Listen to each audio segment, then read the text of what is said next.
दोस्तों, VM rule inspired channel पर आपका स्वागत है। आपका मस्तिष्क इस ब्रह्मांड से भी अधिक गहरा है। इसकी क्षमता ऐसी है कि इसमें आप हजार विचार एक साथ आते हैं, लेकिन यह हमारे नियंत्रण में होता है कि हम कौन सी बात तो किस समय सोचें या उस पर विचार करें।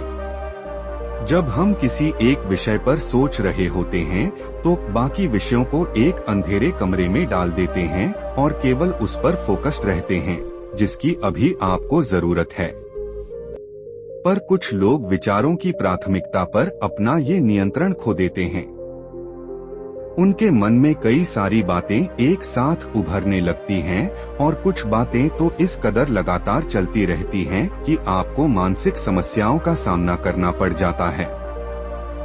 अनचाहे सोचों से मुक्ति पाने का प्रयास आपको पता होता है कि ये विचार आपको नुकसान पहुंचा सकते हैं, लेकिन फिर भी आप उनसे पीछा नहीं छुड़ा पाते। कई बार तो आप उस पर इतना विचार करने लगते हैं कि वो ओवरथिंकिंग में बदल जाती है और आप चिंता, डिप्रेशन, एंजाइटी जैसी परेशानियों का सामना करने लगते हैं। आपको पता नहीं होता कि इन अवांछित सोच से कैसे छुटकारा पाएं। इस लेख में हम आपको ऐसे ही कुछ तरीके बता रहे हैं जिससे आप इन अनचाहे सोचों से मुक्ति पाने का प्रयास कर सकते हैं। पहला, विचारों के स्रोत को समझना। कई बार आप जब कुछ बेकार का सोच रहे होते हैं तो उसे महत्व न देकर उसे इग्नोर करने की कोशिश करते हैं। इससे वो विचार थोड़ी देर के लिए दब जरूर जाते हैं, लेकिन मौका पाते ही आपके दिमाग में फिर से घूमने लगते हैं। तो खुद को ये यकीन दिलाने के बजाय कि वो फिर कभी नहीं उभरेंगे, आपको ये सोचना चाहिए कि वो विचार आ क्यों रहे हैं और आपको इतना क्यों प्रभावित कर रहे हैं। जैसे ही आप ये सोचेंगे, उससे जुड़ा समाधान भी कहीं न कहीं आपको दिखना शुरू हो जाएगा। अगर समाधान नहीं भी मिलता है तो कम से कम वो सप्रेस तो नहीं होंगे, क्योंकि सप्रेस विचार ज्यादा खतरनाक होते हैं। दूसरा, डायरी लिखना या डायरी ना लिखना अपनी सोच को विराम देने का एक बहुत ही प्रभावकारी तरीका है। कई लोग डायरी लिखना पसंद नहीं करते, लेकिन आप नहीं जानते कि डायरी आपके कई दुखों को खुद में समा लेती है। डायरी लिखने के दौरान सोच को लेकर एक स्पष्टता आती है और साथ ही साथ आप अपने मन की बात खुलकर लिख और समझ पाते हैं।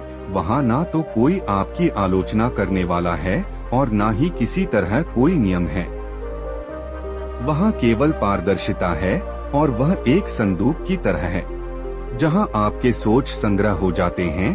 बाद में आप चाहें तो उस संदूक को खोलकर अपने उस सोच पर पुनः विचार कर सकते हैं। तीसरा, मेडिटेशन करना या माइंडफुलनेस का अभ्यास करना। वांछित सोच बेलगाम घोड़े की तरह होते हैं जिन पर काबू पाने के लिए आपको काफी ज्यादा ऊर्जा खर्च करनी पड़ जाती है। उन ऊर्जाओं को सही दिशा देने का या उसे बचाने का एक ही तरीका है और वह है मेडिटेशन आपको उन विचारों को शून्यता में पहुंचाने का काम करता है। मेडिटेशन आपके मन को इतना स्पष्ट और शांत कर देता है कि आपको इन विचारों की व्यर्थता समझ आने लगती है। माइंडफुलनेस का अभ्यास आपको वर्तमान में जीने और किसी एक विचार पर एकाग्रता में मदद करता है।